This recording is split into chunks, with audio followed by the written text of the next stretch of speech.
민수기 26장에는 두 번째 인구 조사의 내용이 나옵니다. 38년의 광야 생활을 마무리하면서 각 지파별로 계수된 자들이 처음 조사할 때보다 많은 지파도 있고 적은 지파도 있을 것인데, 오늘날에야 숫자의 많고 적음이라는 게 그게 꼭 잘되고 못되고를 가늠하는 기준은 아닙니다만, 옛날에는 이 숫자가, 특별히 이스라엘 민족의 수는 하나님의 축복과 연결되어 있는 부분이기 때문에 숫자가 많으면 축복이고 줄어들면 거기에 대해서 어떤 문제가 있다라는 것을 시사해 주는 그런 교훈이 있는 것입니다. 이스라엘 전체의 숫자가 처음 광야에 들어갈 때 첫 계수 때는 60만 3,550명이었다가 38년이 지난 지금은 60만 7,730명으로 줄었습니다. 1,820명이라는 숫자가 줄어든 셈인데, 줄었다고는 하지만 사실상 이 광야 사막이라는 여건을 살펴본다면 그 삶을 살아가는 동안 이 정도의 인원밖에 줄지 않았다는 건 상당히 신비한 일일 수밖에 없습니다. 더군다나 그동안에 또 이스라엘 백성들이 범죄하여 많은 죽음을 당할 때도 있었는데, 그럼에도 이 정도만 결론적으로 줄었다는 건, 다시 말해서 죄를 짓지 않고 살았더라면 아마 이 광야 사막에서 훨씬 더 나올 때보다 처음 인구보다 더 많은 숫자로 계수되어지지 않았을까, 이런 생각도 해볼 수 있다는 것입니다. 먼저 그 성막의 행진을 보면 성막의 남쪽, 성막은 동쪽으로만 가기 때문에 그 밑에 있는 부분이 이제 남쪽인데, 이 남쪽을 포진하고 있는 세 지파가 있었습니다. 12지파가 각각 세 지파씩 동서남북으로 포진하지 않습니까? 루벤, 시몬, 갓 지파인데, 그래서 오늘 이제 이 민수기 두 번째 계수에는 그 첫 번째로 등장하는 부류가 그 성막 밑에 있는 루벤, 시몬, 갓 지파, 이걸 계수하고 있습니다. 12지파 중에서도 마찬가지예요. 늘어난 지파가 있고 38년 뒤에는 줄어든 지파도 있고. 근데 오늘 이 다룰 이 세 지파는 공교롭게도 모두 다 이 남쪽에 포진하고 있는 진영의 지파 수인데, 첫 번째 계수할 때보다 숫자가 전부 다 줄어든 그런 지파들입니다. 그러니까 처음 시작해서 마지막 광야, 다시 말해서 결론적인 부분에서 좋지 않았던 것이죠. 오늘 말씀 제목도 결론이 나쁘지 않으려면, 결론이 좋지 않게 되는 이유가 뭔가, 이걸 좀 알고 싶은 마음이 좀 생기는데, 왜 줄을 들 수밖에 없었는가, 이런 부분을 오늘 특별히 그 루벤 지파, 이 세 지파 중에 루벤을 중점적으로 좀 살펴보면서 우리 인생도 결론이 나쁘지 않게 하려면 어떻게 해야 되는가라는 하나님의 메시지를 붙들 수 있기를 바랍니다. 결론이 나쁘지 않으려면 첫째는 환경에 대한 믿음이 있어야 된다는 것입니다. 5절 이하를 보니까 이스라엘 장자는 루벤이라, 루벤 자손은 한옥에게서 난 한옥 종족과 발루에게서 난 발루 종족과, 그렇게 쭉 나가면서 8절에 발루의 아들은 엘리압이고 엘리압의 아들은 느무엘과 다단과 아비람이라. 이 다단과 아비람은 회중 가운데서 부름을 받은 자니 고라의 무리에 들어갈 때 모세와 아론을 거슬러 여호와께 반역할 때에, 그리고 10절에 그것 때문에 이제 죽음을 당했다, 이런 말이거든요. 이 루벤 가문은 43,730명이 계수됩니다. 근데 처음 루벤이 얼마의 숫자였냐 하면은 46,500명이었는데 결론적으로 어떠냐면 2,770명이라는 굉장히 많은 숫자가 줄어버렸어요. 이렇게 줄어들기까지 과연 루벤 지파에 어떤 일이 일어났는가, 그 부분이 중요한 어떤 핵심의 교훈이 될 수 있을 것입니다. 그리고 오늘 이제 루벤부터 이렇게 계수가 되는 부분인데, 이 루벤 살펴보니까 한옥 종족, 발루 종족, 헤스론, 갈미 종족, 이렇게 특별히 그 루벤의 가문의 이름을 열거하면서 언급을 한 부분이 있죠. 더군다나 우리가 성경을 조금 이렇게 자세히 보신 분이나 설교를 좀 그 전 민수기 설교를 자세히 들으신 분은 어느 정도 이제 귀에 익숙한 이름이 나옵니다. 8절 9절 사이에 발루의 아들이 엘리압이고 엘리압의 아들이 느무엘과 다단과 아비람이라. 이 다단과 아비람, 요게 이제 기억되면 옛날에 아주 주의 깊게 설교를 들으신 분일 수도 있겠죠. 근데 그들이 어떻다고요? 고라라는 사람이 있었는데 레위 지파 족속입니다. 이 레위 지파 중 고라의 무리에 들어 같이 그들과 합류하여 모세와 아론을 거슬려서 하나님을 반역했다. 그래서 이 반역으로 땅을 갈라 하나님이 그들을 삼키고 불이 일어나서 그 반역 세력에 동조한 이스라엘의 그 리더십을 갖고 있는 지도자 한 250명의 무리가 불탄 그런 사건이 있습니다. 민수기 16장에 그 사건이 등장하는데 16장 1절 2절에 이렇게 돼 있죠. 레위의 증손 고앗의 손자 이스라엘의 아들 고라와 루벤 자손 엘리압의 아들 다단과 아비람과 벨렛의 아들 온이 당을 짓고 이스라엘 자손 총회에서 택함을 받은 자 중 곧 회중 가운데 이름 있는 지휘관 250명과 함께 일어나 모세를 거스리니라, 이렇게 되어 있습니다. 이미 옛날 사건들 다 읽어보셨지만 다 잊어버리셨잖아요. 제가 다 잊어버린 줄 알기 때문에 다시 한번 좀 설명을 대강 하자면 이제 이런 얘기입니다. 이제부터 이제 들으시면 되죠. 자, 레위 지파 있잖아요. 레위 지파는 성막에 딱 측근해서 동서남북으로 성막을 보좌하고 성막을 섬기는 사람들이었고, 그 다음에 이제 12지파가 그 레위 지파가 섬기는 그 사방으로 이제 12지파가 포진하고 있습니다. 근데 이 고라는 성막을 수종두는 사람인데 자기의 직분이 뭐냐 하면 이 성막을 관리하고 성막을 수종두는 역할을 충실히 하면 됩니다. 그런데 민수기 16장에 어떤 일이 벌어지냐면 이 고라가 모세와 아론의 제사장직을 딱 넘보는 거예요. 그러니까 너희만 왜 리더십을 갖고 너희들이 왜 너희들만 제사장처럼 뭐 하나님의 그냥 그런 가장 그 중심자인 것처럼 그러느냐. 그러니까 어떻게 보면 나도 할 수 있는데 왜 니네만 하냐 뭐 이런 것 같아요. 쉽게 말하면. 근데 거기에 대하여 모세가 이 고라한테 무슨 얘기를 하냐면 그 16장 8절부터 10절에 이런 얘기를 합니다. 모세가 고라에게 이르되 너희 레위 자손들아 들으라.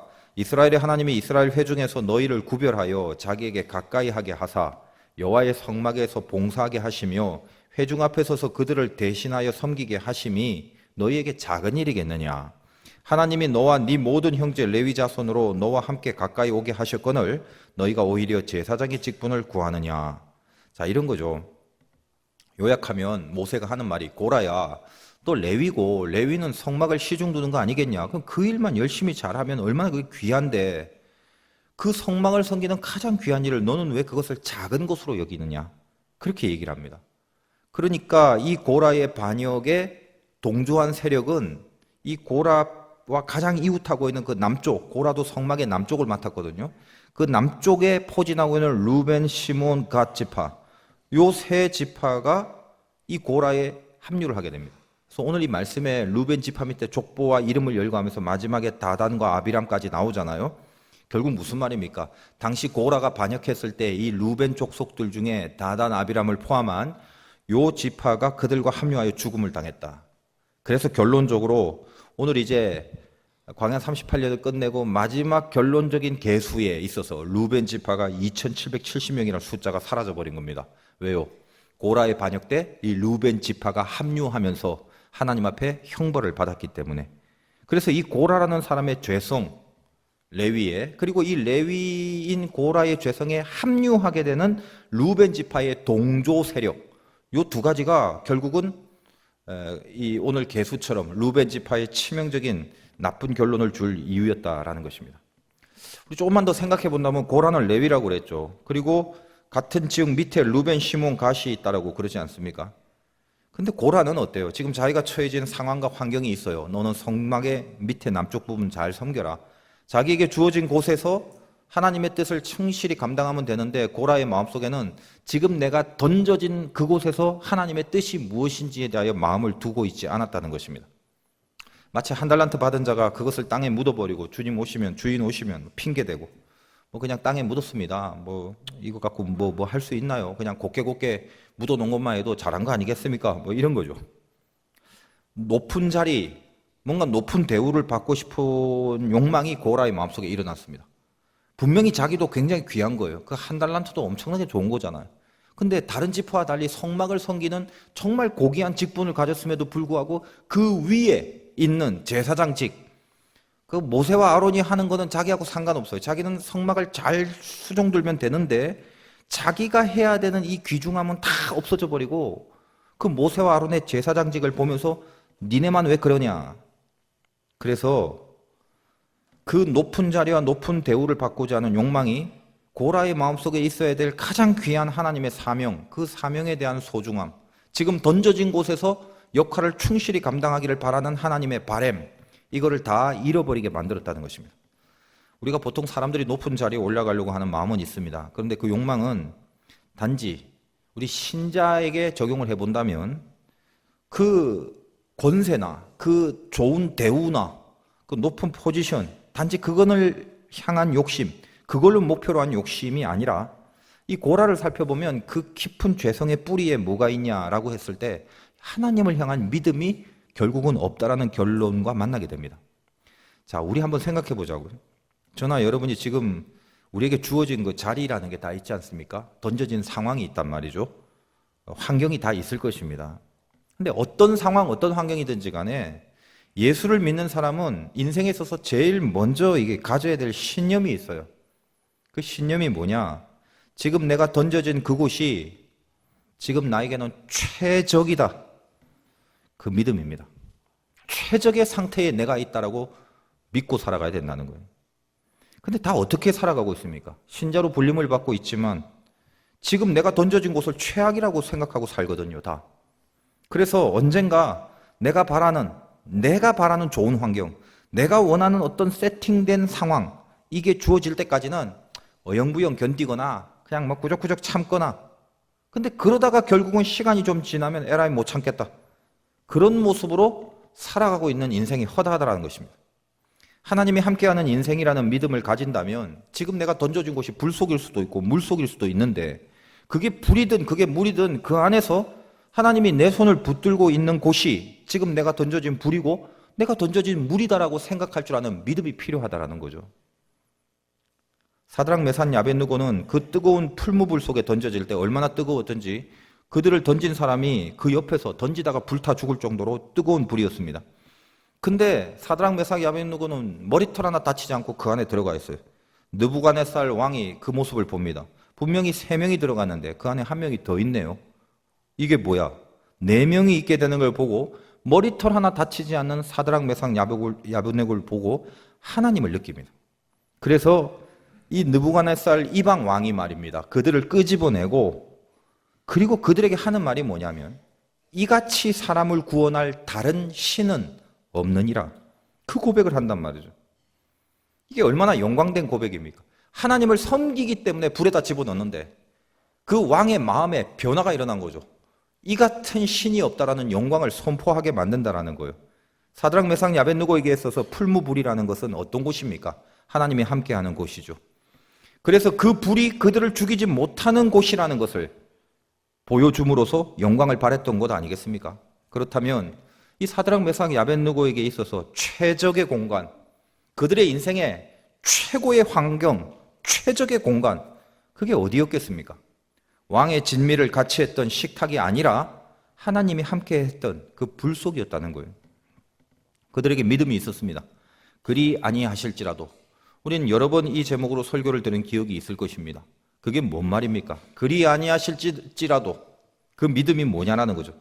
내가 바라던 환경이 아닐지라도 하나님을 부인하지 않는 것, 내가 바라지 않는 환경일지라도 거기에 하나님만 함께 한다면 나보다도 나를 더 잘 아시는 하나님이 나에게 주신 최적의 환경을 하나님이 나에게 주셨다라는 걸 끝까지 믿는 거죠. 왜? 나는 잘 모르고 나는 잘 못 느끼고 나는 지금 잘 이해가 안 가지만 나보다 나를 더 잘 아시는 하나님, 그 하나님을 내가 믿는다면 그 하나님이 나를 던진 공간은 나에게 있어서 가장 필요한 최적의 공간이다라는 거예요. 이 믿음을 우리가 갖고 살기를 원하십니다. 우리에게 필요한 믿음이 바로 그거예요. 저와 여러분이 지금 처해진 어떤 처지가 있을 겁니다. 근데 그것이 마음에 드는 환경과 공간과 처지일 수도 있지만 지독하게 마음에 안 드는 그런 곳일 수도 있잖아요. 생각만 하면 막 한없이 무너질 것 같은 그 환경. 이 사드락 메삭 아벳느고가 불 속에 들어갈 때 그 불 속에서 자기네들이 살아날 줄 알고 들어갔겠습니까? 죽음을 각오한 거 아니겠어요? 한없이 무너질 것 같은 환경, 눈으로 보이는 환경 자체는 죽음의 환경인, 구질구질하고 안 풀리고 답답하고 막연한 그런 상황들. 그래서 헤매면서 아무리 뛰쳐나오려고 해도 뭐 뛰쳐나오지 못할 것 같은 환경. 그러니까 그 안에서 드는 마음은 절망과 낙담, 이걸로 깊이 좌절하고 있고 도무지 거기선 소망이 안 보일 것 같은 그런 사건, 환경들, 그런 관계들, 그게 우리에게 있을 수 있다는 것입니다. 그런데 오늘 메시지가 무엇입니까? 그 가운데 우리의 끝이 나빠지지 않으려면, 우리의 결론이 나쁜 결론이 아니기 위해서는 적어도 하나님이 나와 함께 하심을 믿는 순간에 바로 거기가 나에게 주어진 최적의 기회라는 것을 분명히 믿으란 말이에요. 전능하신 하나님을 믿는다고 말은 하면서 왜 신자들에게 이런 담대함이 없냐 이 말입니다. 진리라는 건 감정이 아닌 거죠. 내가 당한 환경이 감정적으로는 때론 슬플 때가 있고 내가 지금 처한 공간이 나를 아프게 할 때도 있습니다. 그러나 잊지 말 것은 진리는 분명히 또 따로 있어요. 진리는 아주 명확한 개념이지 감정이 아닙니다. 지금 나에게 당면한 환경이 아주 독한 나를 찌르는 가시 같은 환경일지라도 하나님이 나에게 허락하신 최적의 환경임을, 그게 진리라는 걸 잊지 말고 살아야 된다는 거죠. 이 진리에 대한 개념을 상실하지 말고, 그리고 당하는 겁니다. 당하더라도 그 진리를 알고 당하고, 알고 슬퍼하고, 알고 아파하고, 그 진리를 알기 때문에 지금 나에게 던져진 것이 하나님이 나에게 주신 최적이다라는 진리를 알았기 때문에 그 알았음으로 인하여 언젠가 다시 일어나는 거예요. 그게 신자의 삶이라는 것입니다. 바울이 가시에 이 몸이 굉장히 아팠지 않았습니까? 뭐 이 병이 무엇인지 뭐 여러 가지 얘기는 있습니다만, 어쨌든 가시가 몸에 박히는 그 고통의 환경이 있단 말이죠. 가시의 환경들. 근데 오히려 그것 때문에 더 강력해진 걸 다 알고 계시지 않습니까? 근데 가시가 들어갔는데 뭐 믿음이 있다고 안 아팠겠어요? 하나님, 나 가시 들어와도 나는 하나님 믿으니까 괜찮아요. 천만에 만만해요. 저도 아파봐서 알지만 기도해도 아파요. 너무너무 아파요. 너무너무. 그래서 어떻게 해요? 그 아픔, 그 가시 때문에 고통이 있었겠죠. 그러나 하나님은 아십니다. 뭘 알아요?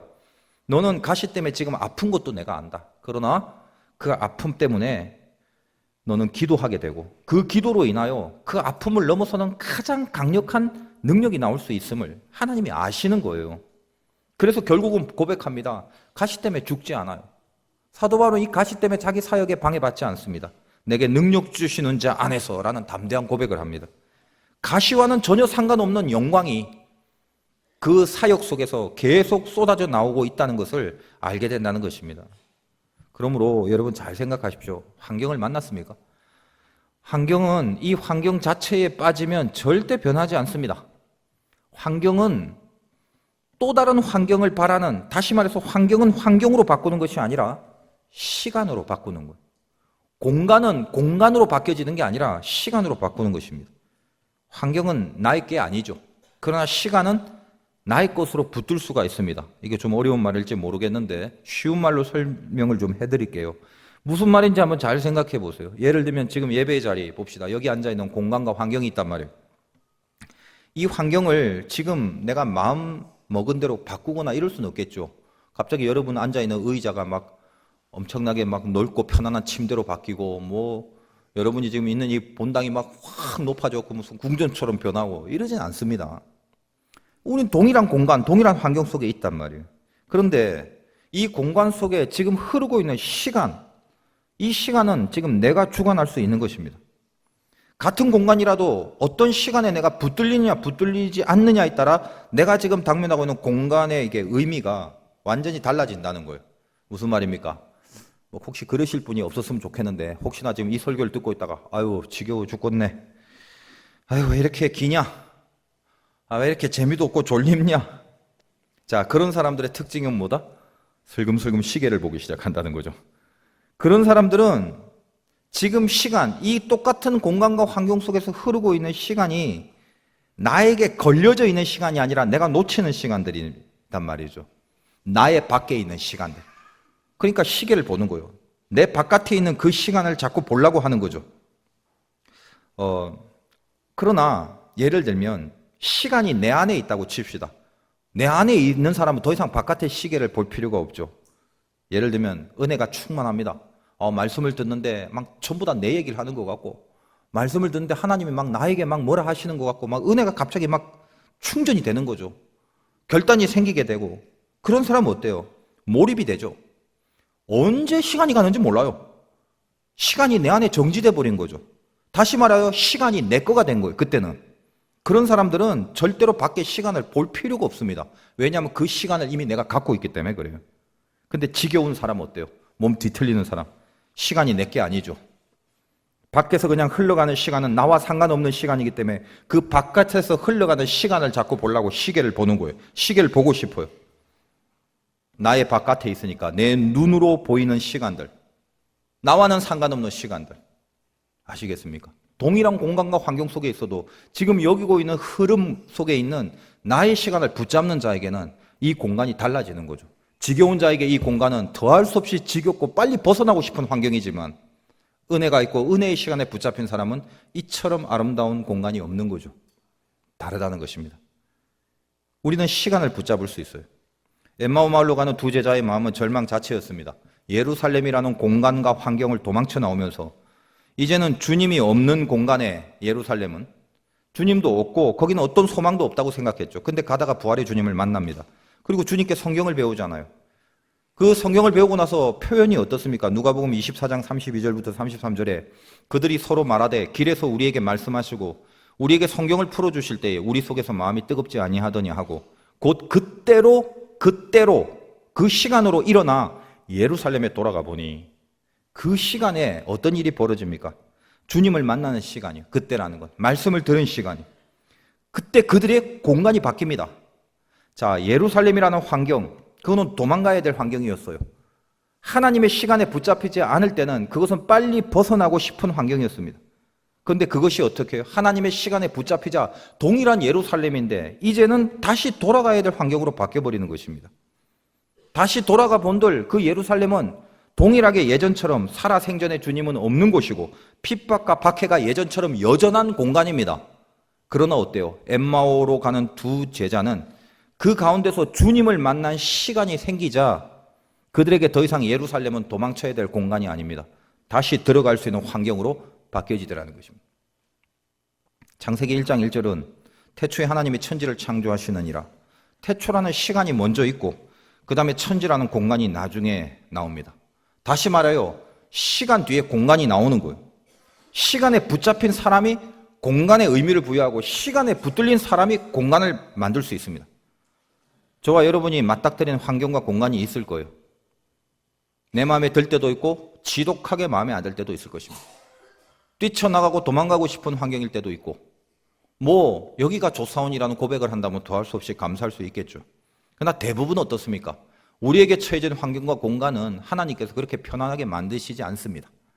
그리고 그 공간과 환경은 결국 하나님이 개입하시려고 나에게 주신 그 안에서 하나님의 시간에 붙들리라고 나에게 주신 가장 최적의 환경이라는 거, 그걸 믿고 무조건 감사를 해버려야 된다는 거예요. 내가 만나는 상황을. 그런 믿음이 있을 때 결국은 우리들의 모든 결론이 합력하여 선을 이루는 영광으로 바뀌어버릴 수 있다는 것입니다. 어떤 환경을 만났습니까? 물 가운데 있든지 불 가운데 있든지 거기서 하나님을 믿어버리는 시간에 붙들리기만 하면 그 물과 그 불은 내 인생에 있어서 그 환경은 나에게 둘도 없는 하나님의 개입의 찬스로 바뀌어진다는 거예요. 그러니 어떻습니까? 환경에 대한 믿음을 가져야 되겠죠. 제가 아마 그 다음 주일 지나고 다음 주 월요일쯤에 캄보디아를 아마 가게 될 것 같습니다. 아직은 잘 몰라요. 이번 주에 주보에 광고를 하려다가 그쪽 사정이 이제 어떻게 될지 몰라서 광고를 실지는 않았는데 그 일정이 이제 내일 확정이 되게 됩니다. 캄보디아 현지 목회자들 그 세미나도 합니다만 그 밖에 제가 중요한 좀 일들 할 것이 생겼는데 그 며칠 전에 그 캄보디아 선교사, 제 친구 선교사가 찾아왔어요. 제가 그 친구에 대해서 여러 번 말씀드렸다시피 아주 좋은 학벌을 나왔고 또 대기업에서 잘 다니다가 이 사업을 시작하면서 IMF 때 완전히 망해서 도산을 해버렸다고 하지 않습니까? 당시 시골에서 제가 목회를 하고 있었는데 저를 찾아왔고 내가 그 친구한테 술 끊고 새벽기도 시작해라. 그럼 너를 회복시켜 주신 하나님과 만날 수 있다. 그래서 지금껏 이 하나님의 시간에 붙들려 살아온 지 근 한 10년이 흘렸습니다. 지금은 이 친구가 어떻게 변했냐면 그 대기업에서 좋은 그 일을 하고 있다가 돈 잘 벌다가 쫄딱 망한 이후로는 캄보디아에서 아주 귀한 그 평신도 선교사 사역을 하고 살아갑니다. 근데 이번에 와서 하는 말이 제 마음을 참 뜨겁게 했어요. 이런 고백을 하더라고요. 자기는 쫄딱 망한 게 이렇게 감사할 수밖에 없다고 그렇게 고백을 해요. 그거를 정말로 그것을 인정하고 동의하면서 그렇게 고백을 하더란 말이죠. 조금 망했다면, 완전히 망하지 않았다면 지금의 믿음이 생기지 않았을 것이라고 얘기를 합니다. 그래서 제가 속으로 자, 이제 도를 텄구나. 이제 갈 때까지는 다 갔다. 잘 왔다. 이런 생각이 들더라고요. 보통 이제 다른 선교사들이 잘 하지 못하는 참 귀한 일들을 하나님이 이 친구를 통해서 이루어 나가는 것을 보게 됩니다. 지금도 물론 옛날 같이 했던 그 친구들이 이렇게 사업도 제의하고 의논하고 하는데 이제는 전혀 이 세상의 일에는 미련이 없어졌다라고 얘기를 해요. 근데 이 친구를 통해서 많은 일들이 벌어집니다. 이렇게 이루 다 말할 수는 없습니다만 참 많은 사람들이 주님을 믿게 되고 그 캄보디아의 아주 가난한 현지 그 교회를 두 군데, 세 군데를 이렇게 섬기면서 거기 고아들 또 힘들고 굉장히 굶주린 그런 사람들에게 얼마나 귀한 헌신을 하면서 사는지 몰라요. 그래서 저 만나면 그래요. 그 캄보디아에 있는 애들이 너무 이쁘고 막 너무 사랑스럽다는 거예요. 막 눈에 밟힌다는 거예요. 그게 원래 선교사가 선교지의 사명을 가지면 처음 나타나는 증세거든요. 그 땅 거민들과 그 땅 주민들이 그게 이제 사랑으로 다가오게 돼요. 그래서 제가 속으로 생각했죠. 아, 이제 다 됐구나. 그래서 거기는 이제 좀 못 사는 나라니까 이렇게 돈을 주면요. 이제까지 뭐 교회 잘 다니다가 뭐 신천지나 이런 이단들이 와서 돈만 더 주면 이제 그쪽으로 다 가버려요. 그래서 이제 이 친구가 그렇게 이단으로 빠진 교인들을 다시 붙들어 교회에 오게 만들고 또 그 집에 그 캄보디아는 물이 귀하니까 운물 같은 것을 파주고 섬기고 이런 사역을 하면서 복음을 전한 일에 그 매진하고 삽니다. 이제까지 10년 동안 기도하고 또 하나님 앞에 돌아서고 나서도 그가 그때 굉장히 힘들었을 환경이 지금도 여전히 바뀌진 않아요. 지금도 하루하루를 살아가기가 힘듭니다. 넉넉함이 없어요. 무슨 풍요로움이 하나도 없어요. 부자가 된 것도 아닙니다. 하나님 앞에 기도를 하고 그렇게 살았는데 그다음 뭐가 바뀌었어요? 붙들리는 시간이 달라졌어요. 붙잡히는 그 시간의 차원이 달라졌다는 것입니다. 처음 그 친구가 그 캄보디아 오토탱이라는 마을에 나라법에서도 건물을 세울 수 없는 그곳에 그 앙코르와트 5천년 불교 역사의 그 불교 사원이 있는 2km 근방, 그건 뭐 유네스코에서도 맞고 나라에서도 절대 건물 자체가 안 세워지는데 그 최초로 사실 교회를 세우게 됩니다. 굉장한 일인데 당시 그 친구의 그 기도를 통해서 하나님이 역사하셨음을 저는 아는데 저와 이제 같이 한 분들이 정말 그 어려울 때 귀한 헌금을 통해서 세워진 교회였어요. 몇 명 안 되는 분들이 정말 십시일반으로 정말 어렵게 빛을 내가면서 모았던 그 헌금으로 만들었던 교회죠.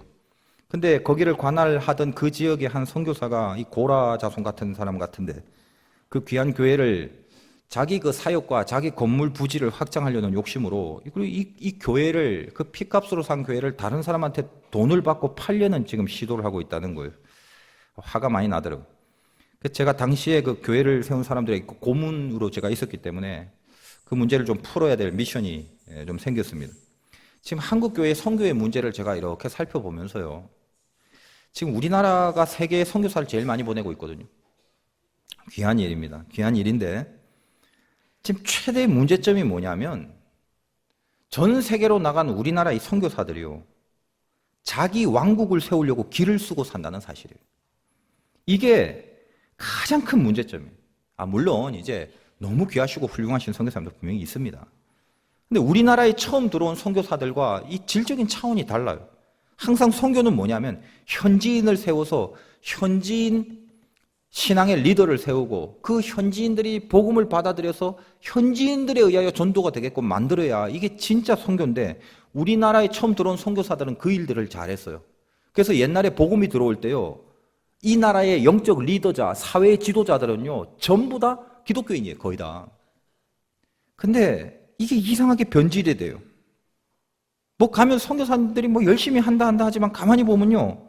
그 직접 당사자, 그 현지에서 살아가는 사람들은 그 지역에 있는 선교사들을 향한 시선이 절대 곱지를 않단단 말이죠. 근데 왜 그러냐? 현지인을 세우는 선교가 아니라 그 현지인을 자기 통치 안에 두려는 행세들이 너무나 강하다는 거예요. 근데 그 모습을 누가 배우냐면 현지인이 배워요. 저런 거구나. 인생은 저렇게 살아야 되는구나. 그러다 보니까 있을 때는 옆에서 순수한 복음의 사람처럼 웅성거리다가 이제 이들이 눈치가 있는 거죠. 어디에 붙어야 이익이 있는가를 알게 되는 것입니다. 안 그래도 돈 없고 가난한 나라에 신앙과 복음부터 들어간 게 아니라 누구 밑에서 어떻게 붙어야 손익이 나누어지는가를 분명히 아는 거예요. 그러니까 오랫동안 교회에 그리고 오랫동안 목회를 한 사람들조차도 현지인들이 더 많은 돈을 주면 이단이라도 쉽게 가버리는 이런 엄청난 우들이 지금 벌어지고 있다는 거예요. 그래서 제가 이 힘든 나라, 못 산 나라도 영적 책임이 있다. 빨리 목회자들, 만들어지는 목회자들을 바로 세워, 그들에게 바로 정확한 복음이 들어가야 되고, 그들의 신학이 바로 서야 된다는 거예요. 그럼 무시하면 안 됩니다. 돈 없다고 가서 돈만 몇 푼 주고, 먹을 거 좀 사주고, 오라 교회로. 이제 그런 거 갖고 되는 게 아니란 말이죠. 제발 그런 걸 하면 안 돼요, 이제는. 그래서 이번에 제가 그 교회를 또 팔려고 하는 그런 그 모습을 보고 좀 그렇지 않게끔 헛되이 그렇게 날아가 버리지 않게끔 최소한의 조치를 취해야 할 것 같은 이제 그런 마음이 있고 그런 의논을 했기 때문에 지금 고라도 보면 자기 역할이 있잖아요. 참 귀한 건데 그게 귀한 줄 몰라요. 자기에게 주어진 환경, 너 성막 섬겨라 말이에요. 다른 거 보지 마. 남들 보지 마. 그 공간, 너에게 지금 딱 던져진 거기서 하나님이 바라시는 일들, 그것만 이루어내면 되는 거죠. 근데 거기서 하나님 앞에 붙들리는 시간은 없고 현장의 환경만 바꾸고 뭔가 현장을 성장시키고 내가 하고 싶은 대로 뭔가 하려는 그런 의도밖에 없다는 거죠. 그러니까 어떻습니까? 자기 일보다는, 하나님의 뜻보다는 모세나 아론에게 혹은 그 위에 다른 거에 훨씬 더 많은 집중을 하고 있다는 것입니다. 그리고 반면에 또 이번 일정 가운데 또 하나는 참 귀한 종을 만나기로 했는데 그분하고 컨택이 되는 거죠. 월요일 날 결정이 나면 그럼 제가 다음 주 월요일 날 가게 되는데 그 캄보디아 국경 근처 산골에 좀 가기가 힘든 곳이에요. 거기에 50명 정도의 교인을 목회하는 현지 목사님이 계십니다. 산골에 있기 때문에 물이 굉장히 필요하죠. 물론 캄보디아는 전체적으로 물이 필요한 곳이기도 합니다만 근데 이제 그 사실을 알고 있는 어떤 한국 분이 이분이 참 가난한 분인데 자기 몸도 좀 아파요. 근데 이분이 그 모습을 보고 그 산골 교회에 그 우물 하나 파주고 싶어서요. 한국에 와서 한 달 동안 노동을 해서 만든 돈 150만 원으로 그 산골 교회 근처에 우물을 팠습니다. 보통 평지는 40만 원이면 파요. 근데 그런 산골은 깊이 내려야 되기 때문에 한 150만 원 정도 드는데 그것을 마련하려고 일부러 한국에 와서 막노동을 통해서 그 돈으로 우물을 헌납을 합니다. 그래서 제가 이번에 제 친구 선교사하고 그 산골 교회에 있는 목사님을 좀 만나려고 하는 것은 그 목사님은 이 두 다리가 없으십니다. 그래서 목발을 그냥 양손으로 이렇게 짚으면서 사는데 그 교인들과 교회에 물을 공급하려고 이 성취하는 두 다리를 절면서 물을 길어 나르시면서 사는데 제 친구 선교사가 참 귀한 게 뭐냐면 이 친구는 이렇게 참 귀한 사람들, 귀한 사역과 이렇게 관계를 자꾸 맺게 만들어요, 하나님이. 근데 정작 이 친구는 오늘 내일 살 돈도 넉넉하지 않은 그런 친구인데 아무튼 근데 제가 참 느끼는 게 참 너무 이게 신기하기도 하고 신비하기도 하고 아이러니한 게 뭐냐면 진짜 주님의 일들을 하는 사람은 다 그런 건 아니겠지만 어찌 그렇게 그 넉넉한 스폰들이 붙질 않은지 모르겠어요. 이상하게 진짜 주의 일을 하는 사람들은 늘 이렇게 좀 모자라요. 뭐 없어요. 도움이. 물론 이제 뭐 넉넉한 스폰을 받는 사람이라고 다 무슨 가짜고 이런 건 절대 아닙니다. 근데 참 거기에 어떤 의미가 있는 것 같아요. 그 산골 교회 목사님도 세상에 한국 선교사나 뭐 수많은 사람들이 캄보디아에서 선교를 하고 있는데도 불구하고 어떻게 그런 스폰들하고 한 번도 매치가 안 되는지 모르겠어요. 어디가 있는지 모르겠어요. 한국 선교사님들이.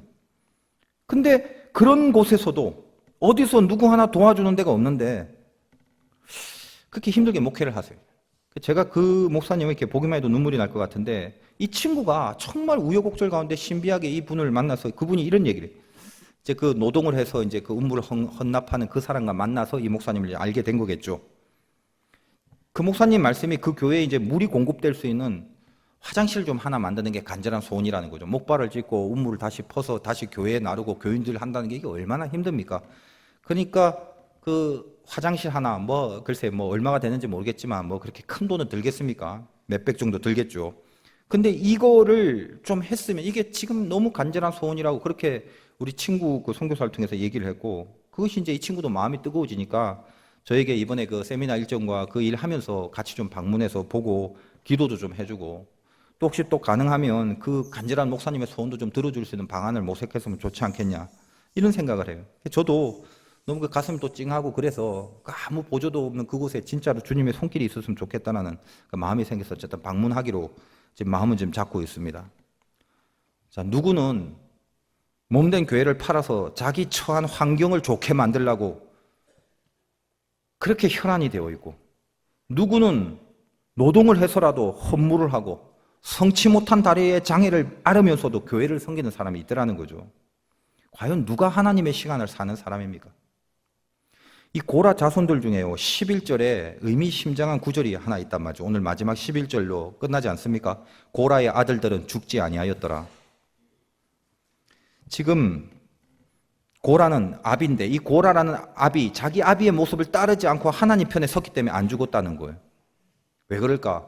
이 고라 자손이 부른 찬양의 시가 시편 84편 정도의 소개되고 있고 시편은 여러 곳에서 고라 자손의 시라는 그런 그 문구가 달린 시편이 많습니다. 근데 거기에 이런 표현이 있어요. 시편 84편의 이야기인데 만군의 여호와여 주의 장막이 어찌 그리 사랑스러운지요 내 영혼이 여호와의 궁정을 사모하고 쇠약하며 내 마음과 육체가 살아계신 하나님께 부르짖나이다. 나의 왕 나의 하나님 만군의 여호와여 주의 제단에서 참새도 제 집을 짓고 제비도 새끼들 보금자리를 얻었나이다. 많이 들었단 말이죠. 그래서 이 말씀이 어디로 연결되냐면 10절에 주의 궁정에서의 한 날이 다른 곳에서의 첫날보다 나은즉 악인의 장막에 사는 것보다 내 하나님 성전 문지기로 있는 것이 좋사오니 어떤 겁니까? 고라는 성막을 섬기는 일에 충실했어야 되고 자기 환경에서 하나님의 뜻을 나타냈어야 되는데 더 높은 것만을 바라고 더 좋은 환경만을 바라고 있다가 결국은 하나님 앞에 벌을 받았지만 그 아비의 모습을 안 따르고 하나님 편이 돼서 나는 성전의 문지기로만 있어도 너무 좋다라고 고백하는 이 찬양의 고백을 하는 무리들이 이 고라의 자손들이었다는 것입니다. 그러므로 루벤 지파가 이렇게 줄었다라는 계수로만 끝나는 것이 아니라 루벤의 계수를 하면서 마지막 절에 고라의 아들들은 죽지 아니하였더라라는 이 한 절을 넣은 하나님의 깊은 심정을 우리가 알아야 된다는 거예요. 그래, 아비와 다른 모습이었구나. 아비의 편에 서지 않고 하나님의 편에 섰구나. 이들이 성전의 문지기로 높은 자리 좋은 환경 내가 원하는 기가 막힌 상황과 공간 이거를 바라는 게 아니라 성전의 문지기로만 있어도 하나님 앞에 붙들리는 시간을 찬양했던 이 영성이 어떻게 그들의 결론을 나쁘게 만들 수 있겠냐 이 말이에요. 그들은 죽지 않았습니다. 고라만 죽었어요. 성치 못한 몸이지만 자기에게 맡겨진 그 혹독한 환경 속에서 신실하게 하나님의 시간에 붙들려 살아가려는 그 진짜 믿음의 사람, 그 진짜 믿음의 목회자가 하나님 앞에서 어찌 그 결론이 나쁠 수 있겠냐 이 말입니다. 저는 그래서 이 말씀을 통해서 바라기는 그래요. 저와 여러분의 삶의 결론 나쁘지 않아야 되지 않습니까?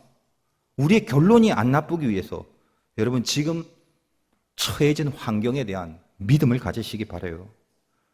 우리가 처해진 환경에서 유일한 의무가 뭐예요? 하나님의 시간에 붙들리는 거예요. 이게 왜 이러냐? 빨리 어떻게 고쳤으면 좋겠다. 바뀌어줬으면 좋겠다. 도망가고 싶다. 변해져야 된다. 더 좋은 환경, 더 내가 원하는 그 상황과 공간으로 바라고 가는 것보다 내가 처해진 그 공간에 대한 믿음을 갖는 것입니다. 하나님 앞에 시간을 그 시간에 내가 붙들리기만 하면 지금 나에게 던져진 것이 하나님이 나에게 준 최고이며 최적의 상황이라는 걸 끝까지 믿으란 말이에요. 그 믿음이 있을 때 우리의 절대 결론은 나빠지지 않는다는 거예요. 환경에 대한 믿음을 반드시 가지시길 바라요. 하나 더 말씀드리면 우리가 나쁜 결론이 되지 않기 위하여 필요한 게 뭐냐? 낮아질 각오를 하는 것입니다. 얼마나 많이 듣습니까? 낮아져라. 이제는 이런 얘기 들으면 수백 번, 수천 번 들어서 어떻습니까? 우리 다 누구예요? 하나님 종이라고 말 많이 하죠. 종이 뭡니까? 밑에서 주인을 섬기는 자죠. 세상은 계급의 구조, 계급의 힘으로 돌아갑니다. 근데 교회는 그 힘이 아니라 낮아져서 섬기는 힘으로 돌아가는 거죠. 그거 왜 모르겠어요? 다 알죠. 다 아는데 안 된단 말이에요, 이게. 너무나 많은 부분에서 이 교회의 원리, 하나님 나라의 원리가 타락되어 가고 있음을 보게 됩니다. 여러분, 이 중에 누가 과연 낮아지는 각오, 그냥 낮아져야겠다는 생각 정도가 아니라 각오예요, 각오. 내가 반드시 낮아져야겠다는 그 각오로 신자의 삶을 살리라. 여러분, 이런 다짐 한번 해보신 적이 있습니까? 이 세상은 어때요? 세상은 낮아지면 밟히죠. 낮아지면 밟히기 때문에 권세와 권력의 목을 매는 게 세상입니다만 신자는 요 한켠에 주님이 왕이라면서요. 그럼 주님이 왕이면 나는 주님의 종인데 왕으로 모시고 살아야 되는 종이 이 종된 마음을 잃지 않으려고 하는 것이 신자의 삶 아니겠습니까? 종이 어디 높이 올라가요? 그 주님 앞에서 가장 낮아져야죠. 우리의 마지막 결론이 나쁘지 않으려면 이 각오는, 이 낮아지려는 각오는 필수 불가결한 것입니다. 여러분, 고라라는 레위 지파를 도왔던 12지파 중에 루벤 지파 망했죠. 그 루벤에 누가 나왔어요? 다단과 아비람. 이 다단과 아비람의 죄성의 뿌리가 뭡니까? 루벤을 잘 한번 보십시오. 야곱의 12아들 중에 장자였단 말이에요. 당시 장자의 파워는 막강했습니다. 제일 좋은 조건이었어요. 근데 그가 죄를 짓죠. 그래서 실제적인 장자의 직위를 박탈당하지 않습니까? 아버지 야곱의 첩인 빌하와 간통을 해버려요.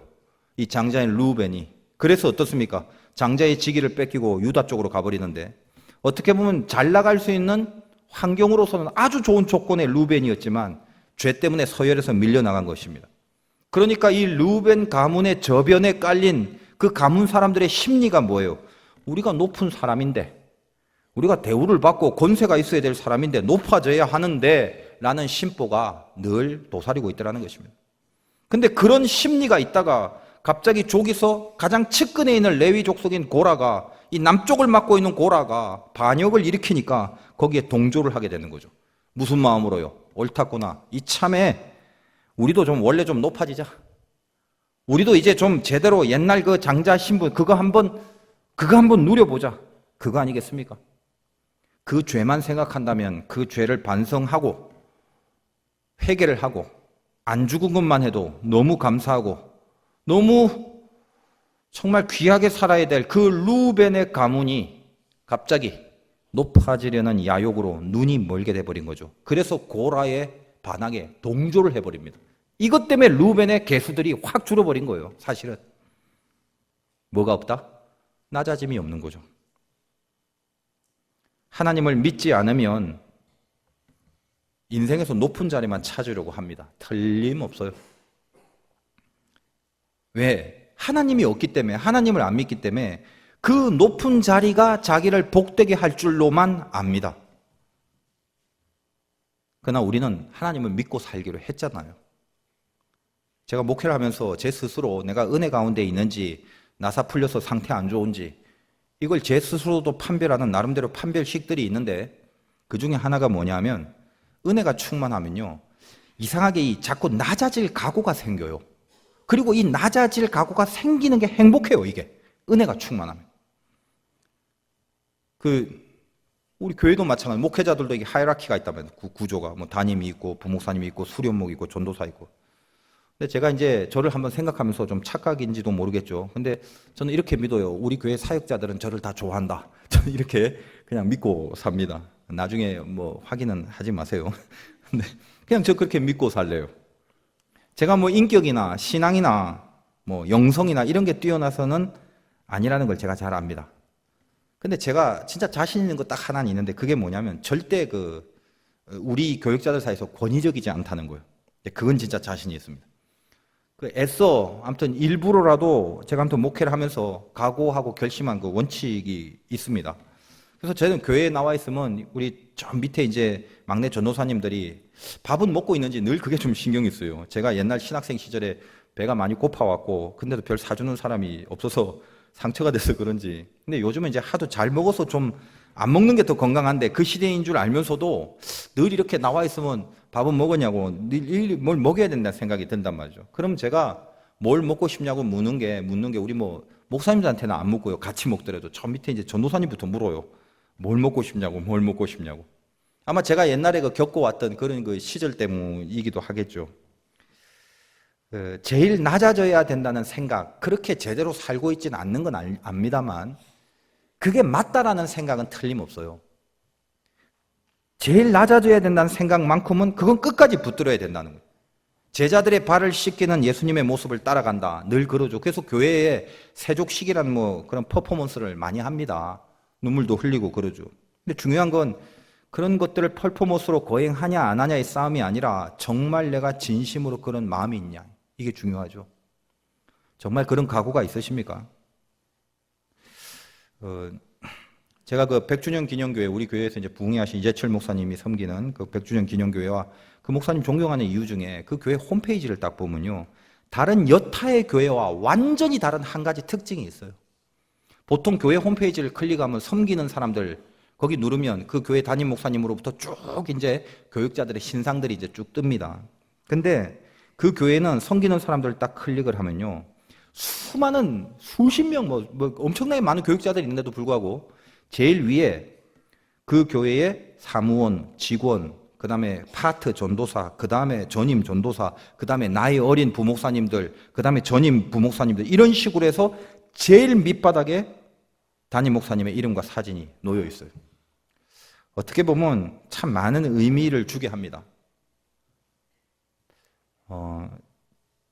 저번 달 말에 제가 충청연회를 다녀왔는데 우리 교회에서 이제 사역을 하고 그 서산에서 담임 전도사를 하다가 이제 목사 안수를 받는 백경렬 전도사님이 저에게 그 안수 보좌를 해달라고 부탁을 해서 가게 됐어요. 그 보좌 대기실에서 본당으로 들어간 행렬이 있는데 그 연회 진행자가 이제 쭉쭉 행렬을 얘기하면서 자, 제일 앞에 이 감독님들이 수고, 그 다음에 저기 감리사님들 뭐 이런 식으로 이제 행렬의 순번과 자리를 지시를 해주더라고요. 그래서 이제 시간이 돼서 다들 일어나서 그 지침에 이제 맞게 줄을 서고 본당으로 입장을 해야 되는데, 근데 그 우리 행렬 중에 이제 여러분의 감독님이 계셨는데, 그 제일 앞에 나가서 걸어 들어가는데 제일 뒤에 이렇게 주춤거리시는 감독님 한 분 계셔요. 그 항상 보라색 옷을 입고 있기 때문에 이제 그분이 감독님인 줄 알죠. 제가 개인적으로는 잘 모릅니다만.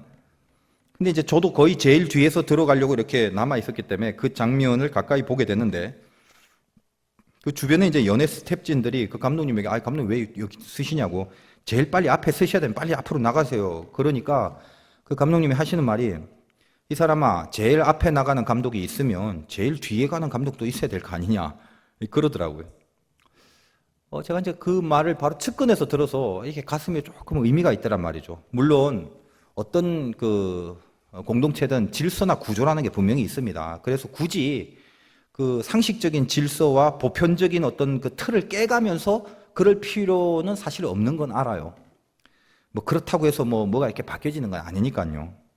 근데 하지만 그때 그 당시 제 귀에 들린 그 감독님의 말씀이 뭔가 이렇게 진한 진심의 감동을 받게 하더라는 것입니다. 적어도 뭐예요? 좀 한 번쯤은 내가 낮아지려면 어떻게 해야 될까? 좀 한 번쯤 내가 낮아지는 모습을 통해서 내가 어떤 의식을 갖고 좀 움직여야 될까? 이런 어떤 긴장이 적어도 있다라는 거죠. 그것이 종된 자의 모습이고 예수님을 따른 자의 모습이어야 되지 않냐, 이 말입니다. 우리 교회도 그렇죠. 직분, 신분 있잖아요. 저는 그래서 목사도 마찬가지지만 그런 그 낮아지는 각오, 그 각오가 우리가 교회에서 어떤 직분을 맡게 하는 동기가 되어줬으면 좋겠다라는 거예요. 목사인 저, 장로, 권사, 집사, 속장, 인도자, 성교회, 무슨 회장, 기타 등등. 실력도 필요하고 영성도 필요하고 그런 내용이 필요하지만 그 전에 내가 과연 교회에서의 일이라는 건 오늘 이 고라에게 명한 하나님의 말이 무엇입니까? 낮아질 각오가 있느냐? 그 부분이 중요하다는 거예요. 그래서 제가 아무튼 몇 년 전부터 우리 교회 이거 권사 직분자를 교회에 주어진 원칙하에 자기 스스로 자천할 수 있게 했는데, 제가 그걸 기도하면서 가장 중요한 의도가 뭐냐면 자기 실력, 나이, 교회의 교회 짬밥, 그건 군대용, 교회 경륜, 오래된 짬, 그거 다 중요할 수도 있습니다. 근데 그것보다도 내가 스스로 자천할 때에, 그때에 나를 통과하는 과정이 있다는 거예요. 내가 과연 이 직분을 받고 스스로 낮아질 각오로 임하겠는가? 그걸 스스로 통과하라는 취지예요. 남이 이렇게 해라. 너 이제 시간이 됐으니까 해라. 너 이제 그 다음에 이제 나이가 어떻게 되니까 해라. 이런 건 말고요. 제발 그런 거 좀 하지 마시고 내가 낮아질 각오가 있는가를 스스로 통과해서 쓰라는 말이에요. 그게 직분자예요. 그게 사명자고 그게 주님의 일을 감당하는 자의 태도단 말이죠. 해보니까 이제 좋더라고요. 잘한 것 같아요. 저는 이 예배를 통해서 저부터 시작해서 우리 마음에 전환이 좀 일어났으면 좋겠어요. 다 들어서 아는 얘기 아닙니까? 낮아져라, 낮아져라. 근데 그래야겠다 정도가 아니라 각오. 한번 각오를 하자는 거예요. 낮아질 각오. 여러분이 낮아질 각오를 하려면요, 거기에 얼마나 많은 불편함이 있고 번거로움이 있고 손해와 불이익을 감수해야 되고 자존심을 상할 일들이 있고 등등, 인간의 가장 강팍한 자아가 내가 낮아지려는 각오를 갖기 위하여 그 자아가 깨져야 되는 시간과 과정이 필요합니다. 십자가에 박아야 될 모든 것을 받고 나서 이 각오가 생기는 거예요. 근데 이것만은 아십시오. 진짜 우리가 하나님 앞에 내가 신자라면, 사명자라면 낮아지는 각오로 살겠습니다라고 이 하나님 앞에 낮아지기만 하면 하나님은 그때부터 우리를 높이 보신다는 거예요. 여러분은 하나님이 나를 높이 보는 데 관심이 있습니까? 사람들이 나를 높이 보는 데 관심이 있습니까? 그거를 잘 생각하면 내 신앙의 수준이 어떤지 판가름이 나게 됩니다. 사람이 보는 거요? 당해보셨죠? 사람이 평가하는 거요? 느껴보셨죠?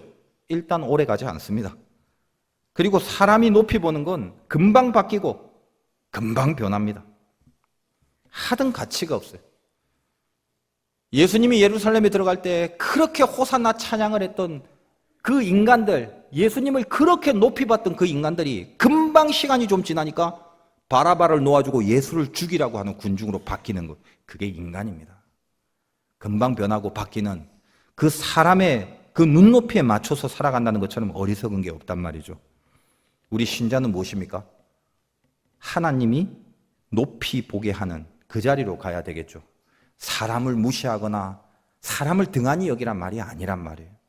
간사하게 살지 말고 하나님이 나를 높이 보이는 그 일이 내가 낮아지기만 하면 되기 때문에 그 낮아지는 각오를 지키고 있다면, 사람은 우리를 높이 봐도 금방 잊어버리지만 하나님은 한 번 우리를 높이 보면 그 기억은 영혼 속에 있습니다. 우리가 거기에 대한 즐거움, 그것을 바라는 사모함이 과연 있냐 이 말이죠. 여러분이 낮아질 각오를 한번 해보십시오. 낮아지면 여러 가지 감수해야 될 것들이 많기 때문에 그냥 선입견이 불편할 것 같죠.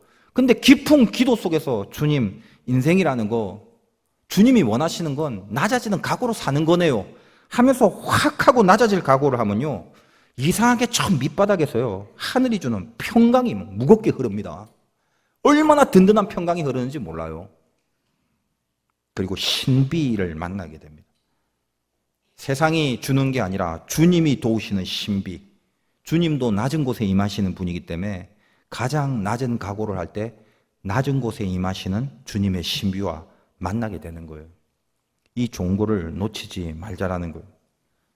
낮은 곳에 임하시는 주님의 늘개, 그 눈에 들기만 하면 주님의 눈에 든 그 사람의 그 결론이 어찌 나쁠 수가 있겠습니까? 우리 모두 인생의 마지막 결론이 나쁘지 않기를 바라지 않습니까? 루벤처럼 되지 맙시다. 오늘 하나님이 나에게 무엇을 명하신지 가슴속에 새기시고 이 예배를 끝나고 나가는 발걸음에 나의 마지막 결론이 선하고 좋고 아름답기를 소망할 수 있는 그런 인생으로 살아가시길 주님의 이름으로 축원드립니다.